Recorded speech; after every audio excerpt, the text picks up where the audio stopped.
Nigeria risks U.S. arms embargo over alleged protesters' killings by soldiers. Welcome to the news, and thank you for tuning in to listen.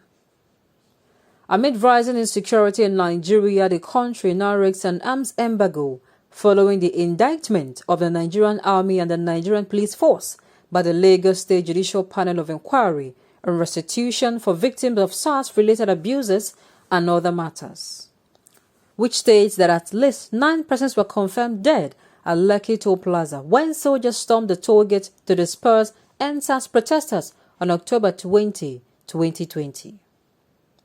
The 309-page report stated the atrocious maiming and killing of unarmed, helpless and unresisting protesters while sitting on the floor and waving their Nigerian flags and while singing the national anthem has been equated to a massacre in context. While indicting the soldiers and the police, the panel stated that it unraveled the fact that after the personnel of the Nigerian Army exited the scene, the Nigerian Police Force followed up with the killing of the protesters, shooting directly at those fleeing who ran into shanties and the lagoon. It's recommended that all Army officers, excluding Major General Omata, and men of the Nigerian Army deployed and the Lekki toll gate should be made to face appropriate disciplinary action, stripped of their ranks and dismissed as they were not fit and proper to serve in any public or security service of the nation.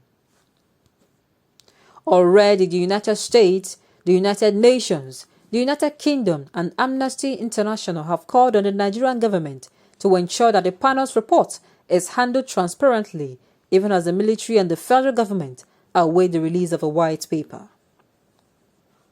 The Nigerian military and its current use of arms are subject to the law, are subject to the Leahy vetting, an American rights law that prohibits the United States government from providing military assistance to a foreign security force, unites that violate human rights with impunity.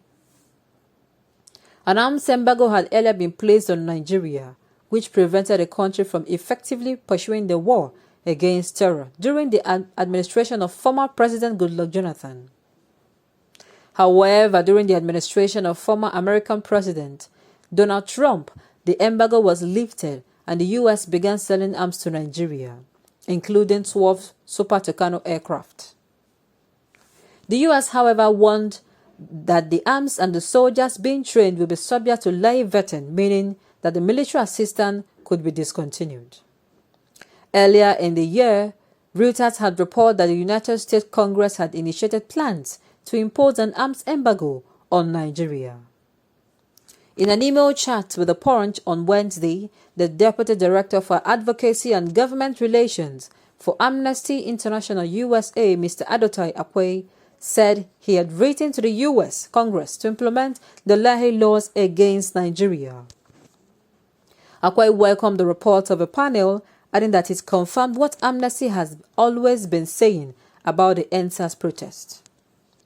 He said, "While we welcome this report, we are also painfully aware that other investigations into abuses by the Nigerian security forces have also confirmed abuses, called for reform and accountability, and have resulted in no action whatsoever.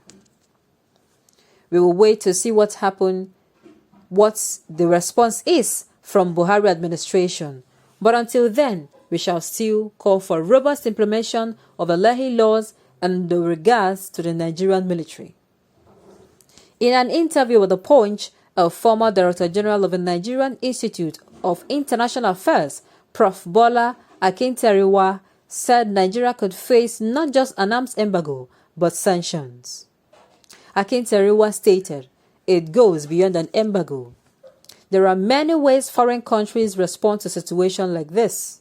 If you use the US as an example, I can assure you that all those suspected government officials will be sanctioned in different ways, either by visa bans, withdrawal of privileges, or initiate a trial for them abroad." Some months ago, some U.S. congressmen said they should not apply the Tucano ordered by Nigeria and they should stop selling arms to Nigeria. In this kind of situation, the likelihood of further sale of arms to Nigeria is remote. They are currently considering that. a retired Nigerian diplomat, Ambassador Joe Keshi, who served in the US, Togo, Ethiopia, Belgium, the Netherlands, Namibia, and Sierra Leone, all said indeed Nigeria risked another arms embargo with the Daniel report on the killings of Endsars protests. Keshi stated that the Nigerian police needed urgent reforms, including learning how to handle the protesters.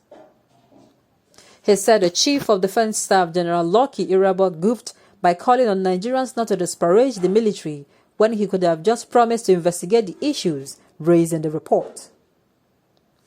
The retired diplomat said the federal government should admit that mistakes were made and apologize rather than attempting to pick holes in the panel's report.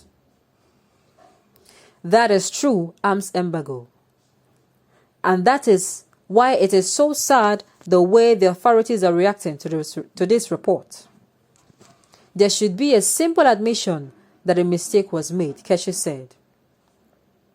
However, a former deputy director of the Department of State Services, DSS, Mike Ejiofor, said it would be too early to say if Nigeria would face an arms embargo. Ejiofor said the international community will be watching to see how Nigeria will react to this report. Let us keep our fingers crossed. Let us wait to see how things go, he said.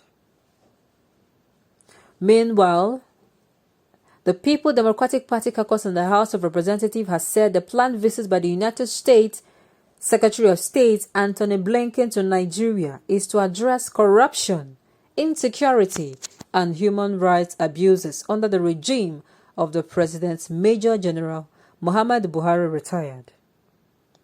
It urged the visitor to ask questions about abuse of state power and use of violence to suppress peaceful protesters, particularly activists of the Endsars movement and campaigners for self-determination. The leader of the PDP caucus, Kingsley Chinda, in a statement on Wednesday, also called on the federal government to assure Blinken that it will not use facilities provided by the U.S. against Nigerians agitating legitimately. Chinda, in the statement titled PDP Reps Caucus, says Blinken visits to consider human rights, abuses, insecurity, and corruption, visit to address government's failure to curb terrorist attacks, added that the opposition lawmakers welcomed the visit of the U.S. top official to Nigeria. The caucus noted that the visit was timely, adding it is our expectation that Blinken would use his visit to address the growing human rights abuses, increasing threat to democracy, insecurity, and corruption in Nigeria. Just this week, a brigadier general was killed by ISWAP, and this is in addition to the countless number of soldiers who have been killed or grievously injured with the weightless and worthless remark of getting to the root of the matter. Our country cannot afford the luxury of losing military officers to terrorists when it can seek strategic military and counter-insurgency assistance from the United States that has for many years built strategic and sustained military and intelligence frameworks for fighting terrorism. On this note, we have come to the end of the news. We say thank you for tuning in to listen. Until I come your way next time, enjoy the rest of your day.